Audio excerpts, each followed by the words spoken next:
it's a wonderful thing to do, to be able to talk about the Rings of Life campaign. The three segments have produced a campus that is second to none in many respects. But you can't really talk about the Rings of Life campaign without first mentioning the campaign for the upper school, which opened its doors on this campus in 1988. And when you talk about that campaign, you have to talk about the leadership of Dick Roberts, Fred Martin, and Butch Barr, who were the three consecutive board chairs that saw this through to completion. And it also probably would never happen had it not been for Peter Meredith Sr. and his wife Susan. As a matter of fact, the Meredith family was involved in every aspect of every building that you see now on both campuses of Norfolk Collegiate School.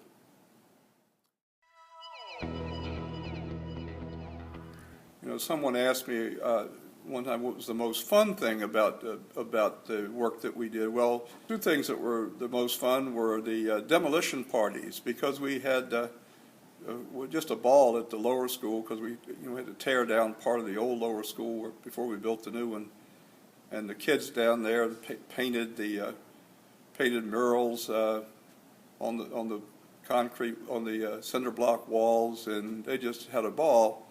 And then the second demolition party we had wasn't so much of a party, but it was really exciting to watch Betsy Mason, who was the board chair at the time, driving the steam shovel, or whatever you call those things, and actually crunching down the bulk of the first apartment to fall. So that was fun. And then I was invited back a 3 years ago, to take part in the demolition of the building next door, formerly the doctor's office. It was torn down to give way for the Meredith Center for the Arts.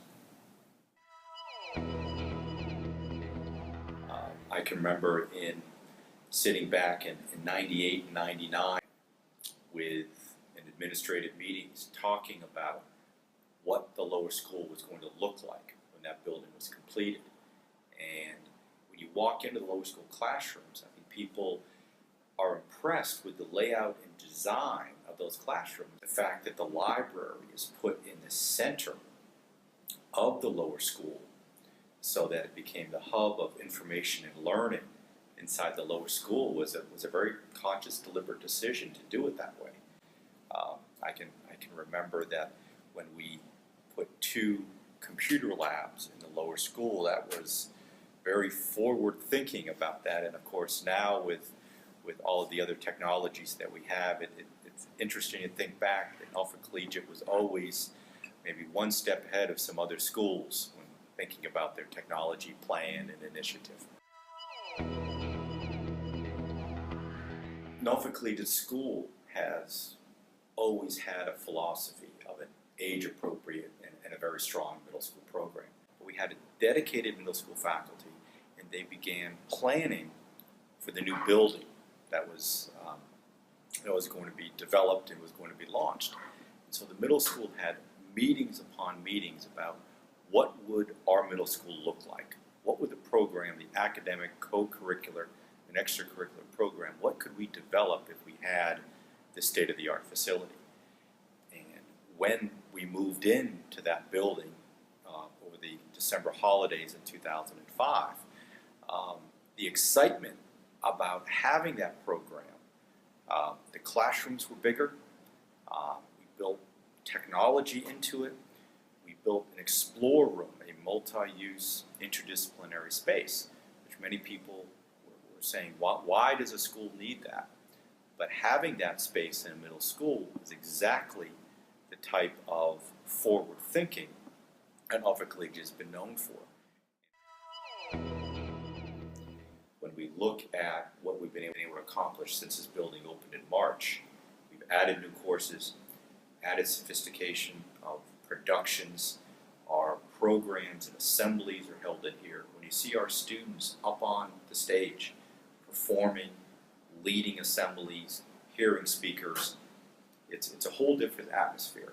And when you look at our classes, having the design studio, chorus room, the communication arts suites, having all of those classrooms has allowed us to expand and change the program. And that was directly because of the building that we built for.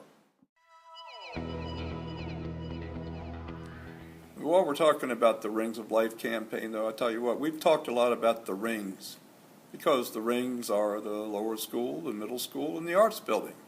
We haven't talked much about the life. And the life didn't change. The campus changed. The campus is beautiful. The grounds are beautiful. The buildings are functional. But the life, the culture, and the core values of the school have not changed. I'd like to tell you that raising the money to build the lower school and the middle school and the art center, it wasn't easy, but it was made a whole lot easier by the dedication of the leaders of the campaigns, the leadership of the board of directors, and the way that the parents and the alumni, everybody pitched in. We had a good story. We have a good school. And people recognize the value of what we're trying to do. And we never would have been successful had it not been for the volunteers who worked hard on the campaigns and also were generous with their own philanthropy. I mean, as we sit here this evening in the Meredith Center for the Arts inside the Hackney Theater, we can see how this has transformed the lives of our students. This is a state-of-the-art facility. It's one of the finest facilities in the entire Hampton Roads area. And we created it for our students, but we would never have been able to create it had it not been for the leadership of the board, the confidence that our donors had in our vision, and the support and countless hours of hard work that our volunteers and donors put forth. Putting all those things together, that is why Norfolk Collegiate has been successful. That's why it's successful now, and that's why we'll be successful in the future.